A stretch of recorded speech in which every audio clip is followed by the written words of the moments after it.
అడ్డం పడితే హైదరాబాద్లో చేయనీయకపోతే జిల్లా జిల్లా పోతాం బిడ్డ, గల్లీ గల్లీ తిరుగుతాం, మీరు చేస్తున్నటువంటి అన్యాయాన్ని వివరించి చెప్తామని కూడా ఈ సందర్భంగా ప్రభుత్వాన్ని మేము హెచ్చరిక చేస్తా ఉన్నాం.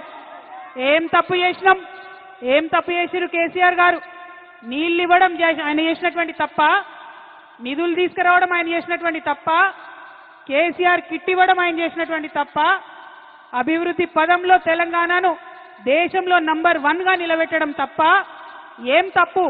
ఎందుకోసం నోటీసులు ఇచ్చిరని ఇవాళ తెలంగాణ జాగృతి తరఫున, యావత్ తెలంగాణ సమాజం తరఫున నేను కాంగ్రెస్ ప్రభుత్వాన్ని ప్రశ్నిస్తా ఉన్నాను. కాళేశ్వరం ప్రాజెక్ట్ అంటే కేవలం 3 బెరాజులేనా? కాళేశ్వరం ప్రాజెక్ట్ అంటే కేవలం 3 బెరాజులే అని చెప్పి మీరు ఒక కాంగ్రెస్ కమిషన్ వేసిండ్రు. అది జ్యుడిషియల్ కమిషన్ కాదు, ఏం కాదు, కేవలం అదొక రాజకీయ కమిషన్, కాంగ్రెస్ కమిషన్.